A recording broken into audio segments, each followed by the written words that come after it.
Ravi de vous retrouver sur Kavi TV. Mesdames et messieurs, bonsoir et bienvenue dans cette édition d'information. Les titres. Mauvaise qualité du réseau téléphonique et de l'Internet depuis quelques mois en Guinée.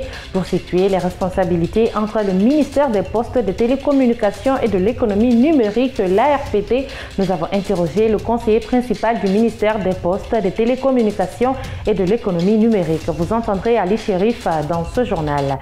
Et puis ce vendredi, le président de l'URTELGUI, celui de la Maison de la Presse, les responsables des médias dont les agréments sont retirés et des chroniqueurs de ces médias ont tenu une rencontre à la Maison commune des journalistes. Elle a lieu après les accusations portées par deux commissaires de la Haute Autorité de la Communication à Cancan à l'encontre de certains patrons de médias qui auraient pris de l'argent à la présidence de la République. Compte rendu à suivre. C'est tout pour les titres. Encore bonsoir. Mauvaise qualité du réseau téléphonique de l'Internet qui, d'entre le ministère des Postes, des Télécommunications et de l'Économie numérique et l'ARPT, Autorité de régulation des postes de télécommunications, doit servir. Nous avons posé la question au conseiller principal du ministère des Postes, des Télécommunications et de l'Économie numérique. Invité dans le scanner, Ali Chérif, après avoir défini les différents rôles, s'est aussi exprimé sur le projet Guinée Télécom. Le secteur de la téléphonie est au cœur de nombreuses préoccupations depuis des mois en République de Guinée. Face à cette situation, plusieurs citoyens pointent du doigt le ministère des Postes, des Télécommunications et de l'Économie numérique.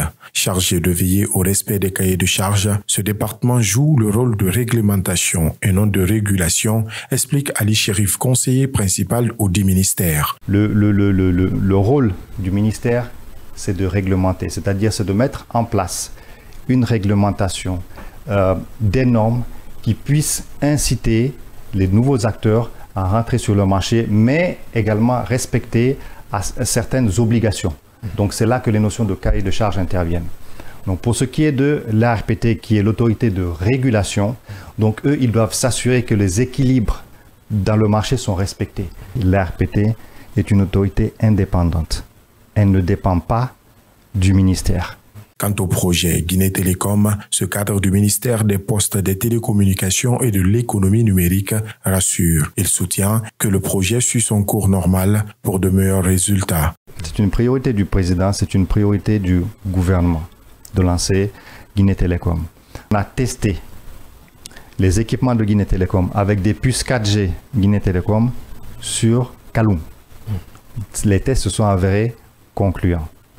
Il y a une phase étude qui est en cours. Ensuite, il y aura une phase, on va dire, de recherche de partenaires stratégiques. Et ensuite, il y a une phase d'opérationnalisation, de déploiement de services et autres. On ne veut pas juste lancer pour lancer et après le lendemain, il y a des problèmes de qualité de service que les gens rencontrent aujourd'hui, des problèmes de tarifs et autres.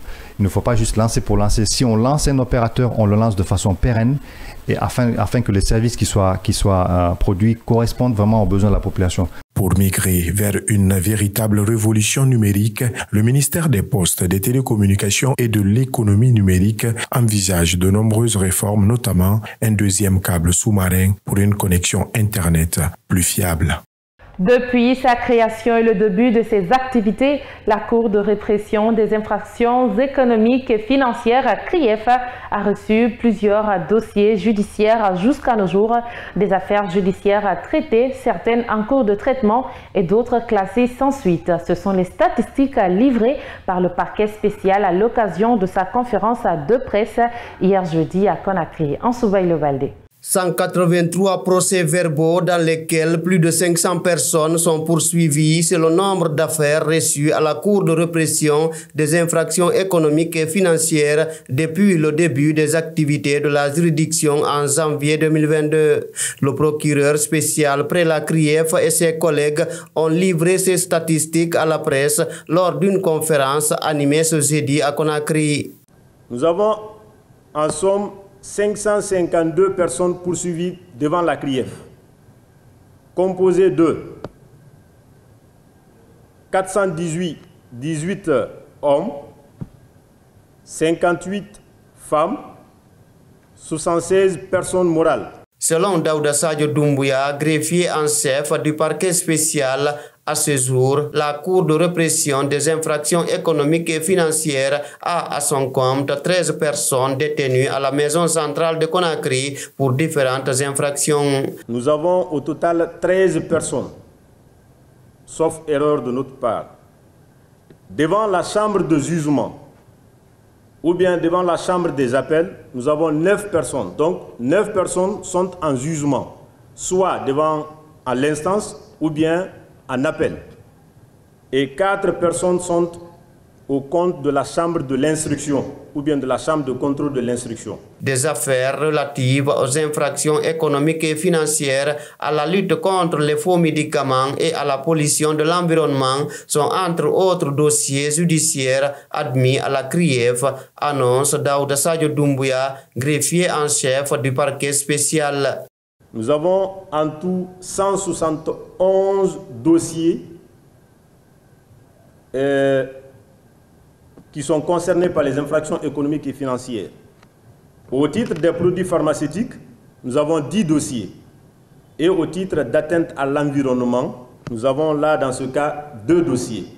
Ce qui fait là, à ce niveau aussi, les 183 dossiers. D'autres statistiques concernant des dossiers transmis à la CRIEF ont été exposées.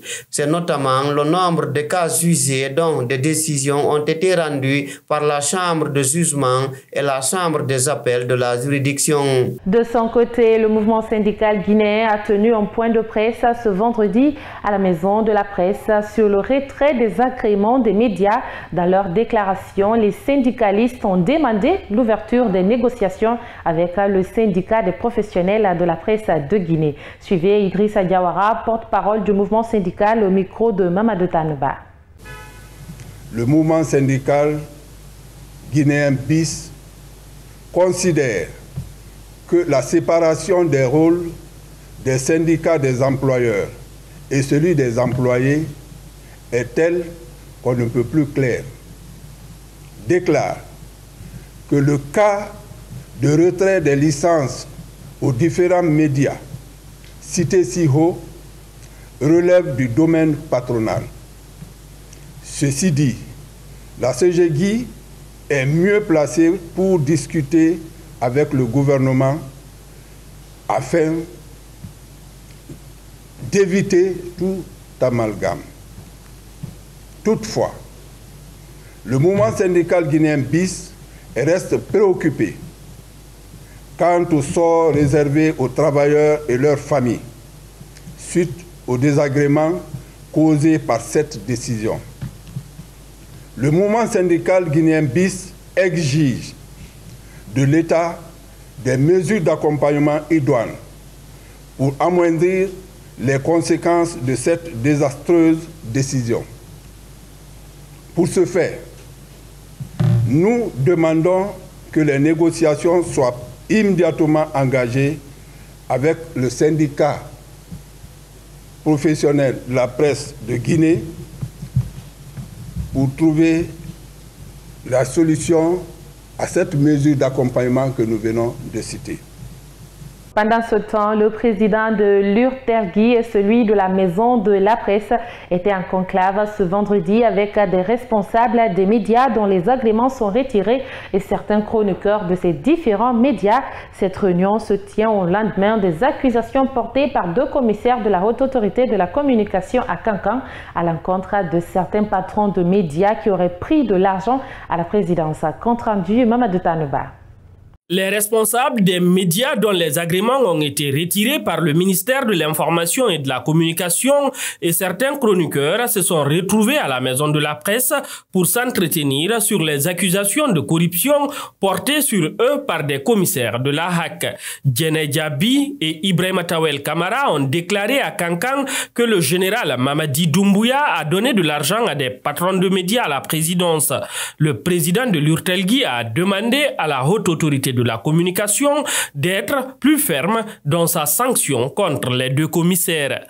L'acte qui est posé est gravissime. Donc c'est pourquoi je dis que la réaction elle est peut-être incomplète.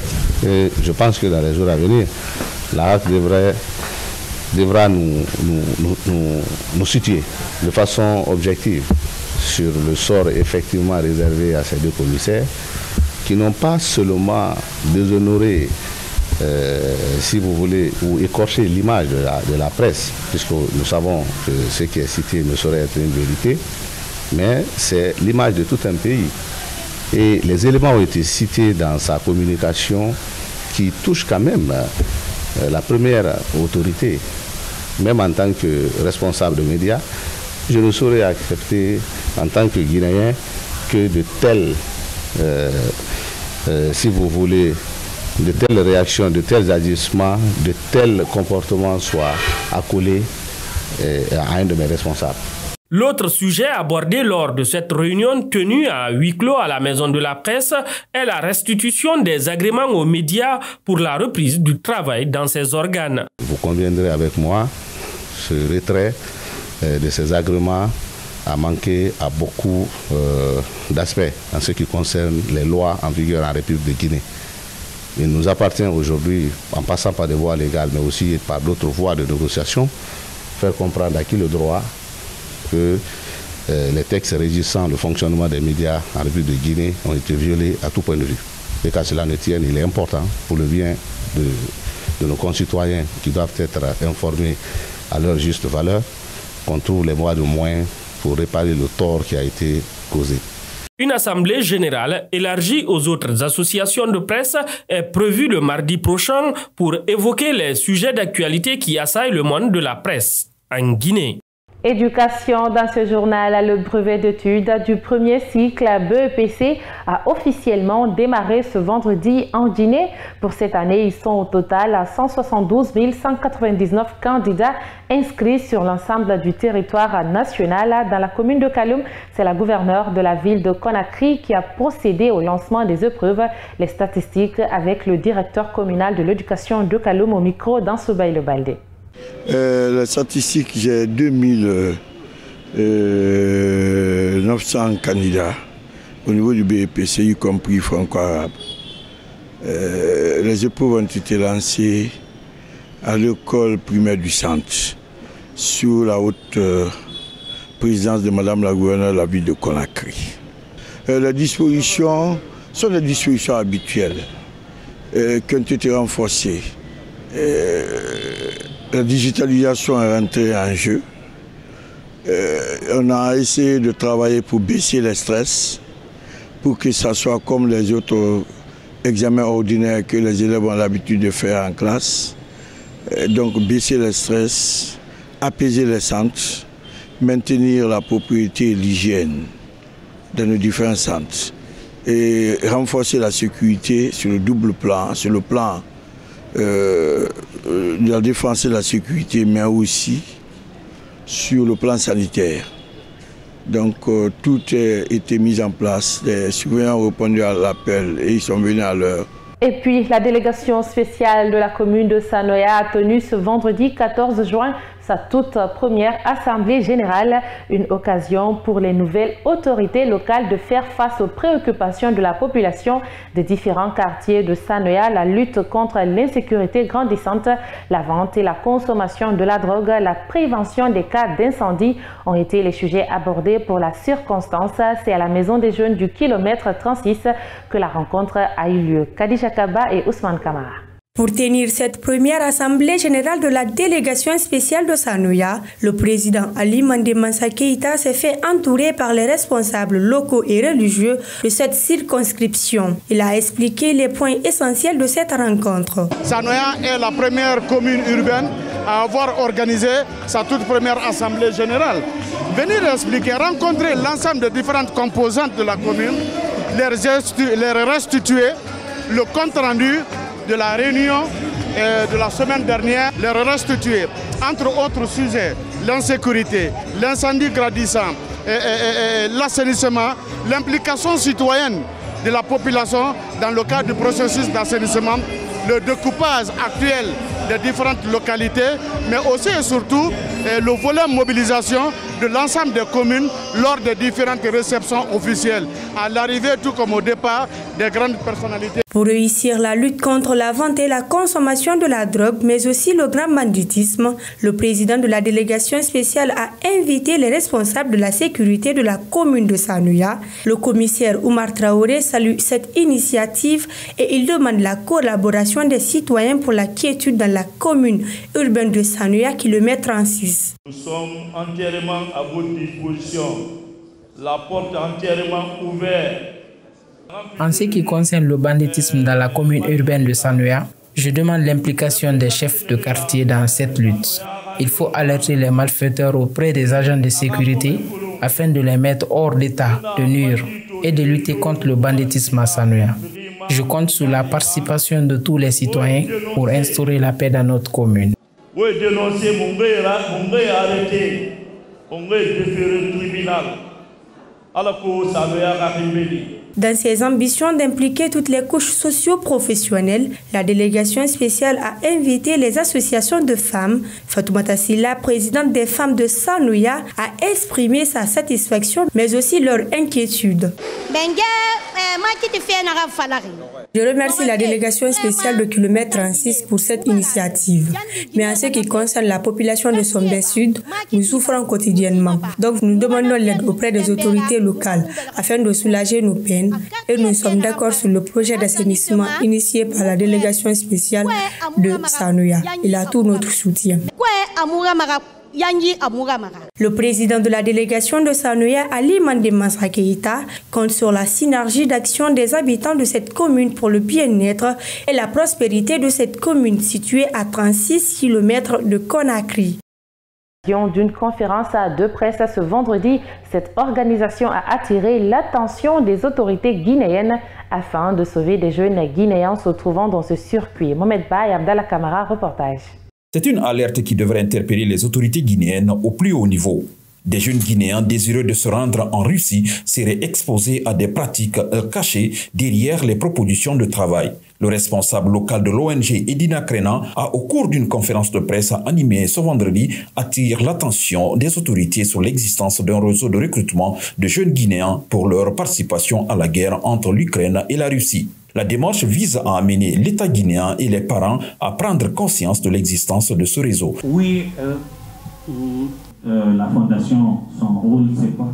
C'est de ramener l'opinion publique guinéenne à prendre cette information à bras le corps, communiquer autour de cela, attirer l'attention du gouvernement guinéen et aider le gouvernement guinéen à ce que nous puissions avoir des informations plus soutenues ou plus concrètes afin de pouvoir suivre le rapatriement ou stopper les recrutements. Stay here.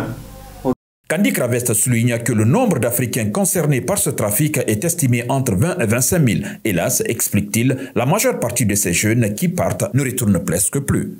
Russian side, ok, et oui. On les dit, venez, vous allez travailler dans les camps en tant que cuisinier, en tant que technicien de surface, des petites tâches ménagères, et qu'ils arrivent, on les met sur les champs de bataille comme des chairs en canon, sans être préparés, sans être informés. Donc c'est ceux-là qui sont là pour déterminer où se trouvent les ennemis, parce que dès que les Ukrainiens leur voient sur le terrain, ils commencent à tirer. Ça permet aux Russes de savoir où se trouvent les positions ennemies. Them to secret. Edina Krena, cette organisation évoluant en Guinée depuis 2017, compte entamer une campagne de sensibilisation à l'endroit des jeunes Guinéens afin de les informer. À travers ce geste, elle espère que le réseau sera démantelé pour minimiser les dégâts. C'est la fin de ce journal-là. Merci de l'avoir suivi. Bonsoir.